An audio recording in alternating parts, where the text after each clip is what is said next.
श्रोताओं नमस्कार। सेवार्थ कटिबद्धता यानी सेवा के लिए तत्पर, इस आदर्श को अपने जीवन में आत्मसात कर कर्तव्य पथ पर दृढ़ता से चलने वाले समाज के रक्षक के रूप में कार्यरत पुलिस विभाग के द्वारा बहुत से नवाचार किए जा रहे हैं। बहुत से ऐसे कार्यक्रम चलाए जा रहे हैं जिससे आमजन में विश्वास बढ़े और अपराधियों में पुलिस का भय बना रहे। आज पुलिस विभाग के द्वारा किए जा रहे इन्हीं प्रयासों पर, इन्हीं कार्यक्रमों पर विस्तृत चर्चा के लिए हमने स्टूडियो में आमंत्रित किया है बीकानेर रेंज के इंस्पेक्टर जनरल ऑफ पुलिस, वरिष्ठ आईपीएस अधिकारी श्री ओम प्रकाश जी को। आकाशवाणी बीकानेर द्वारा स्टूडियो में हम आपका स्वागत करते हैं। बहुत बहुत धन्यवाद आपका। आईजी साहब, अगर हम आज के युग की बात करें तो आज साइबर युग है, डिजिटल युग अभी चल रहा है। आर्टिफिशियल इंटेलिजेंस और 5G जैसी तकनीक हमारे सामने है। इन तकनीकों की उपलब्धता के दौर में आज अपराधों का स्वरूप भी बदल गया है। पहले जैसे अपराध अलग तरीके के होते थे, अब अलग तरीके के अपराध हमारे सामने आ रहे हैं। एक और जहां अपराधियों द्वारा अत्याधुनिक तकनीकों के प्रयोग के चलते अलग अलग अपराधों को अंजाम दिया जा रहा है, वहीं पुलिस द्वारा भी अपनी तैयारी को 2 कदम आगे रखते हुए इन्हीं तकनीकों का प्रयोग आम जन की सुरक्षा हेतु भी किया जा रहा है। इस दिशा में पुलिस विभाग क्या प्रयास कर रहा है? क्या नवीन कार्यक्रम ऐसे चलाए जा रहे हैं? क्या नवाचार किए जा रहे हैं? इन पर आप विस्तार से हमारे श्रोताओं को बताएं। जैसा कि आपको ज्ञात होगा कि बीकानेर में साइबर रिस्पांस सेल का गठन किया गया है और यह राज्य का सबसे प्रखर और मुखर सेल है, जिसमें कि जो साइबर ठगी होती है इसमें मैक्सिमम पैसे जो विक्टिम्स हैं उनके लौटाए गए हैं। इसके साथ ही हम जो VPN आजकल यूज़ कर रहे हैं, जो संगठित अपराधी हैं,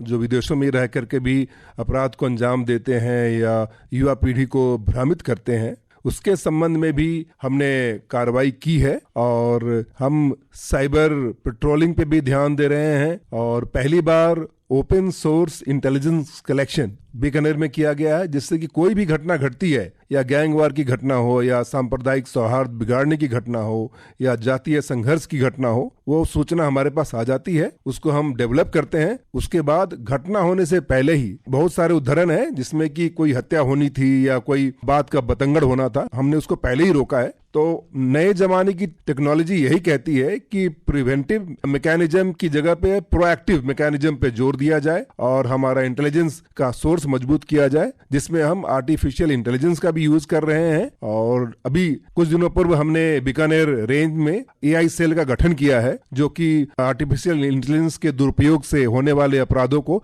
रोकने में मदद करेगा। आर्टिफिशियल इंटेलिजेंस एकदम नवीनतम तकनीक है। अभी हाल ही में हमने देखा भी था कि आर्टिफिशियल इंटेलिजेंस का ही उपयोग करके पुलिस विभाग के द्वारा बहुत से ऐसे कार्यक्रम किए जा रहे हैं कि इस तकनीक के प्रयोग से वो आम जन की सुरक्षा में तत्पर है। पुलिस विभाग इस दिशा में जो नवाचार किए गए हैं, इन पर आपसे थोड़ा जानकारी चाहेंगे। AI पुलिस के लिए ही नहीं, हमारी पीढ़ी के लिए भी नया है, बट जिस ढंग से इसका उपयोग हमारे समाज में बढ़ता जा रहा है, तो जाहिर है कि आपराधिक तत्व इसका दुरुपयोग भी करेंगे जी। जैसे एक डीप फेक टेक्नोलॉजी आई है, जिसमें किसी भी बड़े मुखर वक्ता या राजनेता या शिक्षक का वीडियो या ऑडियो लेकर के और उसको मॉर्फ करके जी फिर उसको वैसे ही बताया जाता है जैसा कि वो बोल रहा हो। उससे समाज में लोग दिग्भ्रमित होते हैं और हो सकता है कि कोई आपराधिक घटना भी कारित करे। इसके लिए लोगों को पहले से ही आगाह किया जा रहा है। उसके साथ ही AI का यूज हम ट्रैफिक कंट्रोल के लिए भी करने वाले हैं। बीकानेर से जो जयपुर जो हाईवे जाती है, वो मोस्ट फेटल हाईवे मानी जाती है, क्योंकि वहां पे काफी ज्यादा स्पीड पे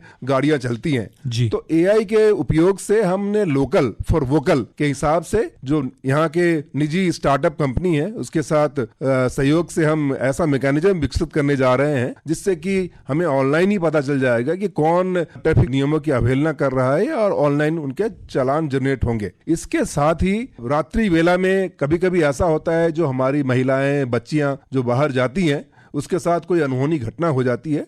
उसके लिए हम AI इंटरवेंशन करने की कोशिश कर रहे हैं, जिससे कि कोई भी घटनाक्रम हो, लगभग हमारे पास 1100 कैमरे लगे हुए हैं चारों जिले में, तो कोई भी घटनाक्रम हो तो वैसा इंटरवेंशन AI में डाल दिया जाए, जिससे कि कोई महिला अगर लड़खड़ा के चल रही है या कोई वेपन के साथ उस पर अटैक कर रहा है, तो उस जगह पे वो ब्लिंक करने लग जाएगा और वहां पे हमारी टीम, जो अभी नई टीम आई है, वो टीम पहुंच करके और उसका समय के अनुरूप जाकर के उसका निदान करेगी। जी बिल्कुल। एआई तकनीकों के प्रयोग से जो एक नवीन विचार सामने आया कि सड़क दुर्घटनाओं की रोकथाम भी पुलिस के द्वारा की जा रही है। इसके अलावा जो रात्रि का समय होता है या ऐसा ऑड आवर्स जिनको हम कहते हैं, उसमें भी महिला सुरक्षा पर विशेष ध्यान इन्हीं तकनीकों के प्रयोग से किया जा रहा है। आईजी साहब, हम अगर युवाओं की बात करते हैं तो भारत एक युवाओं का देश है, युवा पीढ़ी हमारा भविष्य है। लेकिन आज जब हम माता पिता के पॉइंट ऑफ व्यू से सोचते हैं तो वो अपने बच्चों को कहीं पढ़ने, जैसे मान लीजिए बाहर भेजना हो या किसी भी कारण से अपने से दूर भेजना हो, तो एक संशय मन में आता है कि हमारा बच्चा कहीं नशे की चपेट में ना आ जाए, कुछ ऐसी दुष्प्रवृत्तियां ना लग जाएं, किन्हीं और अपराधों में लिप्त ना हो जाए। युवाओं में बढ़ती इस नशे की दुष्प्रवृत्ति को रोकने के लिए और विशेष तौर पर पुलिस के द्वारा क्या प्रयास ऐसे किए जा रहे हैं कि युवा इन दुष्प्रवृत्तियों के चंगुल से बचे? क्योंकि अक्सर ऐसा भी देखने में आ रहा है कि जो अपराधी हैं वो सोशल मीडिया के प्रयोग से युवाओं को अपनी ओर आकर्षित करते हैं और कहीं ना कहीं अपराधों में लिप्त करते हैं। अलग अलग घटनाएं अलग अलग तरह की घटती रहती हैं। तो पुलिस के द्वारा इस तरह की घटनाओं को रोकने के लिए क्या प्रयास किया जा रहा है? मान लीजिए कोई घटना ऐसी घट भी गई तो युवा जो लोग हैं वो हमारे देश का भविष्य हैं, उनको पुनः मुख्य धारा में लाने के लिए क्या नवाचार, क्या प्रयास आपके द्वारा किए जा रहे हैं? मैं आपको बताना चाहूंगा कि पुलिस अपनी, हर एक व्यक्ति या समाज अपनी गलतियों से ही सीखता है। जालौर में एक घटनाक्रम हुआ था किसी स्कूल में, और उसके बाद हमने पुलिस विद्यार्थी चौपाल शुरू किया था, और जिसके लगभग 2500 सभाएं हो चुकी हैं, जिसमें कि पुलिसकर्मी स्कूलों में जाकर के बच्चों से साइबर क्राइम या वहाँ उनको कोई परेशानी तो नहीं है, उनके साथ कोई डिस्क्रिमिनेशन तो नहीं होता, इस पे चर्चा करते हैं। और शुरू के दिनों में काफ़ी कंप्लेंट्स भी आई और हमने शिक्षा विभाग के साथ मिलकर के उन समस्याओं का समाधान भी किया और एक रास्ता खोला है कि छात्रों और पुलिस के बीच में एक कम्युनिकेशन का द्वार हमेशा खुला रहना चाहिए। वहाँ पे परिवाद पेटिका भी स्थापित की गई है, जिससे कि कोई छात्र अपना नाम बताए बिना कोई परिवाद करना चाहे तो वो पुलिस के संज्ञान में आता है और उसमें हम कार्रवाई करते हैं। इसके साथ ही जो हमारा गंगानगर और हनुमानगढ़, बीकानेर, एक तो अंतर्राष्ट्रीय सीमा लगती है और अंतर्राज्यीय सीमा भी लगती है जी। इस कारण से यहाँ पे नशे का प्रभाव इन दिनों बढ़ा है। उसके रोकने के लिए प्रिवेंटिव एक्शन जो लेने थे, लगभग दुगनी कार्रवाई हमने नशे के खिलाफ की है और लोगों को गिरफ्तार भी किया है। परंतु हमने ये माना कि पुलिस इन्फोर्समेंट की कार्रवाई के साथ साथ वैसे छात्रों को भी इंगेज करे। इसके लिए हमने स्टूडेंट्स अगेंस्ट ड्रग्स की स्थापना की है और हर एक स्कूल और कॉलेज में ऐसे ग्रुप्स बनाए जा रहे हैं जो कि सकारात्मक रुख रखते हैं, ऐसे बच्चों को इसमें लेते हैं, शिक्षकों को लेते हैं जो कि समाज या जनता या छात्रों के बीच जा करके उनके साथ अच्छा व्यवहार करें, सकारात्मक व्यवहार करें और लोगों को शिक्षित करें कि अगर कोई ऐसी घटना घट जाती है, कोई आपको फेलियर मिल जाता है या कोई काम आपका नहीं होता है, तो फिर वो डिप्रेशन में जा करके नशे का शिकार न बने। उनके काउंसलिंग की व्यवस्था की जाती है और इसमें भी काफ़ी ज़्यादा हमें रिस्पॉन्स मिला है। और आने वाले समय में हमने भी यही सोचा कि अगर हमारे छात्रों को अगर डिप्रेशन में है या कोई ऐसी समस्या आ रही है जिसका समाधान उनके पास नहीं है या माता पिता को नहीं बता पा रहे हैं, तो उसके लिए आने वाले समय में एक काउंसलिंग सेंटर की भी स्थापना करने की हमने योजना बना रखी है, जिस पे हम कार्य कर रहे हैं और शीघ्र ही मुझे लगता है इसका भी क्रियान्वयन हो जाएगा। जी बिल्कुल। निश्चित तौर पर नशे की प्रवृत्ति पर पूर्ण अंकुश तो तभी संभव है जब हम सामाजिक तौर पर प्रयास करें, अभिभावक प्रयास करें, साथ ही पुलिस प्रयास करे, तभी हम युवाओं को इस नशे की प्रवृत्तियों से बचा सकते हैं। आईजी साहब, हम केवाईसी की जब भी बात करते हैं तो केवाईसी अक्सर हम ये सुनने में आता है कि नो योर कस्टमर के तौर पर बैंकों द्वारा इसका प्रयोग किया जाता है या कंपनियां इसका प्रयोग करती हैं। पुलिस विभाग के द्वारा ये केवाईसी की जो मुहिम चलाई गई है, ये मुहिम क्या है? ये किन परिणामों की अपेक्षा आप इस मुहिम के थ्रू कर रहे हैं? मैं इस सवाल का जवाब देने से पूर्व आपको मूसेवाला जो हत्याकांड हुआ था जी, वहां पे ले जाना चाहूंगा। मूसेवाला हत्याकांड के बाद एक क्राइम में स्पर्ट आ गया था। अचानक जो वसूली के जो कॉल्स हैं या किसी के घर पे फायरिंग कर दी, उससे पैसे मांगने लगे, अवैध वसूली का चलन बढ़ गया था और पंजाब के जिलों से होता हुआ हमारे जिलों में भी आ गया था जी। तो इसलिए हमने पहले तो ये कोशिश की कि जो जितने अपराधी हैं, जो भी गैंगस्टर्स हैं, उनका चिन्हीकरण करें और उन अपराधियों को जो फाइनेंशियल सपोर्ट दे रहे हैं, इंफ्रास्ट्रक्चर दे रहे हैं, गाड़ियां मुहैया करा रहे हैं, इमोशनल सपोर्ट दे रहे हैं, वह सामाजिक सपोर्ट दे रहे हैं, इनको काटा जाए। इसी क्रम में जब हमने अन्वेषण और छिद्रान्वेषण किया तो पाया कि जब कोई हीनस ऑफेंस होता है तो हमारे आईओ के पास में उसकी दिन दैन्य की जानकारी तो होती है, परंतु सोशल मीडिया पे वो क्या कर रहा है, क्योंकि आज के समय में अपराधी काफी चालाक है और सोशल मीडिया का प्रयोग करके किशोरों से या किशोरियों से भी अपराध कराता है, उसकी भी सेवाएं लेता है। तो इसलिए हमने केवाईसी शुरू की। वो कहता है नो योर क्रिमिनल। इसका मतलब ये है कि जितने भी संगीन अपराध होंगे जिसमें गैंगस्टर्स या ऐसे संगठित अपराधी सम्मिलित होंगे, उनका हम पूरी कुंडली खंगालेंगे। उनका social media accounts, Facebook, Twitter, Instagram, इन सारी चीजों पे उनकी क्या गतिविधियां हैं, फेसबुक पे उनके कितने फ्रेंड्स हैं, किस तरह के फ्रेंड्स हैं, किसके साथ ज्यादा उनका मिलना जुलना है, उससे एक हम प्रोफाइल तैयार करते हैं, जिससे कि आने वाले समय में अगर इनके तार ऐसे तत्वों से जुड़े हैं जो कि फ्यूचर में कोई घटना कर सकते हैं, उसको रोकने में मदद मिलती है। ये नवाचार हमने रेंज स्तर पे पहली बार किया है और आपको शायद खुशी होगी कि ज्यादातर जघन्य जो हमारे यहाँ अपराध हो रहे हैं उसमें अब मैंडेटरी कर दिया गया है। जब भी आप उसका अन्वेषण करेंगे तो केवाईसी भरेंगे, जिससे कि उसकी जो सोशल मीडिया पे प्रोफाइलिंग है या अन्य प्लेटफॉर्म्स पे जो अन्य अपराधियों के साथ जो गतिविधि है उसके संबंध में उस आईओ को जानकारी रहे, जिससे कि संबंधित धाराओं में उसका चालान हो सके। जी जी बिल्कुल, ये नवाचार निश्चित तौर पर अपराधों को पहले से ही रोकने में हमारी मददगार साबित होगा, हमारी सहायता करेगा। आईजी साहब, जब हम पुलिस विभाग की बात करते हैं तो पुलिस हमारे एक रक्षक के तौर पर कार्य करती है। हमें जनता में ऐसा भाव होना चाहिए, मान लीजिए अगर कोई घटना घट गई, कोई अपराध घट गया, कोई अनहोनी हो गई, तो हम निर्भीकता से पुलिस के पास जाकर अपनी बात कह सकें, एक विश्वास होना चाहिए। लेकिन व्यवहारिक तौर पर ऐसा देखने में आता है कि आमजन कहीं ना कहीं पुलिस के पास जाने से कतराती है। कोई घटना घट गई तो कहीं एफआईआर लॉन्च करने में भी लोग बचते हैं। आप क्या कहना चाहेंगे कि किस तरह के प्रयासों की आवश्यकता है, क्या प्रयास अभी भी किए जा रहे हैं, और साथ ही आमजन से आप क्या अपेक्षा रखते हैं कि इस अविश्वास को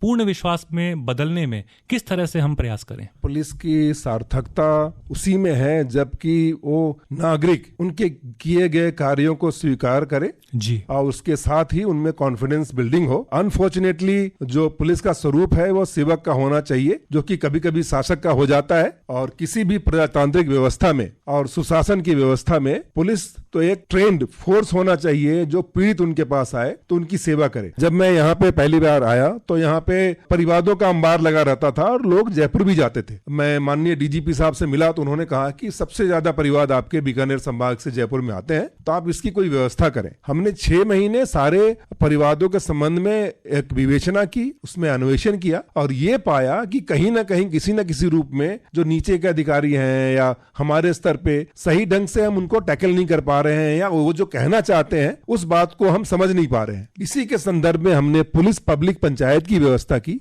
जहां पर पुलिस पहले सिर्फ थानों पे रहती थी, अब पंचायत स्तर पे थानाधिकारी, डिप्टी एसपी, एसपी और मैं स्वयं जाता हूं। वहां हम लोगों से मिलते हैं और जैसा कि एक आम धारणा है कि पुलिस बड़े लोगों के साथ रहती है, पुलिस पहले गांव में जाती भी थी तो प्रधान जी के यहाँ ठहरती थी या कोई राजनीतिक व्यक्ति के यहाँ ठहरती थी या कोई धनाढ्य के यहाँ ठहरती थी। इसमें पहली व्यवस्था ये है कि ये जो पुलिस पब्लिक पंचायत होगी ये सार्वजनिक स्थल पे होगी, और दूसरी व्यवस्था ये है कि इसमें सभी लोग पार्टिसिपेट करेंगे। इसमें टीचर भी आ सकता है, राजनीतिक व्यक्ति भी आ सकता है, कोई धनाढ्य व्यक्ति भी आ सकता है, एक महिला भी आ सकती है, सुरक्षा सखी भी आ सकती है। और आपको जानकर संतुष्टि होगी कि जो हमारी पुलिस अकाउंटेबिलिटी कमीशन है उन्होंने रिकमेंड किया है कि इस पुलिस पब्लिक पंचायत को पूरे राज्य स्तर पर लागू किया जाना चाहिए, जिससे कि पुलिस और जनता के बीच जो संवादहीनता की स्थिति है जी, और जो जनता के लोग जो चाहते हैं पुलिस से, मान लीजिए कि पुलिस ने कोई पेट्रोलिंग का जाब्ता लगा रखा है और हम जब गांव में जाते हैं तो कहते हैं कि हमारी बच्चियों के स्कूल्स या कॉलेज उसके दूसरी जगह पे है, तो उन्हें पुलिस की व्यवस्था वहां करनी चाहिए जहां पर कि महिलाएं, बच्चियां या ये लोग जाते हैं, परंतु पुलिस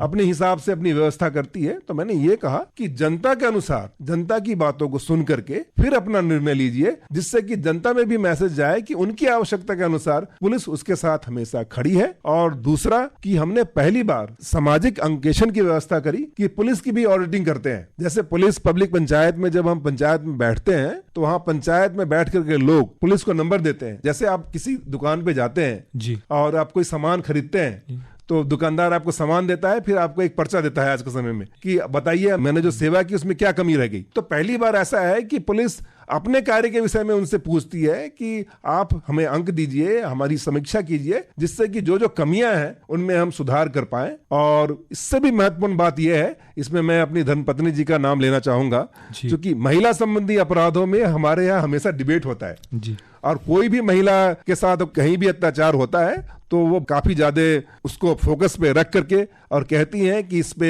सही कदम उठाया जाना चाहिए, पुलिस का व्यवहार उचित होना चाहिए। और हमने ऐसी व्यवस्था भी की है कि जहां जहां महिलाएं, कामकाजी महिलाएं जाती हैं या छात्राएं पढ़ती हैं, वहां पे विशेष गश्त की व्यवस्था हो। और हमारी महिला यूनिट भी है जो कि इस संबंध में होने वाले अपराधों को देखती है, जिससे कि महिला संबंधी अपराधों में विशेष करके कमी आई है। जी बिल्कुल, मानवीय संवेदनाओं की चर्चा आपने की कि किस तरह से हम थोड़ा सा अपनी संवेदनाओं के चलते जनता क्या चाह रही है उन विचारों को मद्देनजर रखते हुए अगर हम अपनी व्यवस्था करते हैं तो एक बेहतर तालमेल, बेहतर परिणाम हम सबके समक्ष आ सकते हैं। आईजी साहब, पुलिस विभाग की हम बात कर रहे हैं आज। अगर हम हमारे पुलिस कर्मी भाइयों की बात करें तो हम सभी जानते हैं कि पुलिस विभाग के लोग एक बहुत कठिन और विपरीत परिस्थितियों में कार्य करते हैं। कई बार ऐसा भी देखने में आता है कि पूरे दिन रात ड्यूटी पर तैनात हैं, अवकाश भी कई बार बहुत लंबे समय तक नहीं मिल पाता। ऐसे में हर एक पुलिसकर्मी के सामने एक चुनौती रहती है, अपने खुद के स्वास्थ्य को लेकर, अपनी पारिवारिक जिम्मेदारियों को लेकर और एक खुद की कर्तव्य के निर्वहन को लेकर। बीकानेर संभाग के पुलिस विभाग के प्रमुख होने के नाते आपसे हम ये जानना चाहेंगे कि आप कैसे प्रोत्साहित करेंगे हमारे पुलिस कर्मियों को, वो किन बातों का ध्यान रखें, क्या कुछ और करें जिससे वो एक बेहतर ड्यूटी कर पाए, एक बेहतर इंसान और एक बेहतर पुलिसकर्मी बन पाए। मेरा व्यक्तिगत मानना है कि पुलिसकर्मी को काफी धैर्यवान, सहनशील और व्यवहार कुशल होना चाहिए जी। क्योंकि आपके पास जो भी व्यक्ति आता है वो पीड़ित होता है, उसके साथ कोई अपराध घटित होता है, उसके साथ कोई अन्याय होता है। अगर आपके स्तर पे अगर उसका समाधान नहीं होता है या आपकी तरफ से अगर उसके साथ अच्छा व्यवहार नहीं किया जाता है तो कभी भी सुशासन की जो अवधारणा है उसको कभी भी हम पूरा नहीं कर सकते जी। चूंकि हमारे पुलिस भाई 24/7 अपनी ड्यूटी पे रहते हैं, मैं एक जस्ट उदाहरण देना चाहूंगा कि जैसे संभाग स्तर पे हमारे जो गनमैन ड्राइवर हैं, कभी कभी हम उनकी बातों पे भी ध्यान नहीं दे पाते जी। तो बहुत दिनों से उनकी डिमांड थी, जो कि हम ज्यादा कामों में व्यस्त रहते हैं तो कभी हमारे घर पे कोई बात ऐसे रख जाते हैं, तो उन्होंने हमारी धर्मपत्नी जी से कहा कि हमारे बैठने की कोई व्यवस्था नहीं है। तो उन्होंने व्यक्तिशः इसमें प्रयास करके और पब्लिक सपोर्ट के साथ उनके लिए कमरे की व्यवस्था कराई। वैसे ही गंगानगर और हनुमानगढ़ में भी कम्युनिटी हॉल बनाए गए हैं जिससे कि पुलिस कर्मियों को ज्यादा खर्चा नहीं करना पड़े और उनके बच्चों की शादियां वहां पे अगर उसके लिए कोई प्रोग्राम रख सकते हैं तो कर रहे हैं। और सबसे महत्वपूर्ण बात यह है कि पुलिसकर्मी हमेशा कहता है कि हमें छुट्टी नहीं मिलती, तो माननीय डीजी साहब का ये एक निर्देश था कि हम वीकली ऑफ पे काम करेंगे।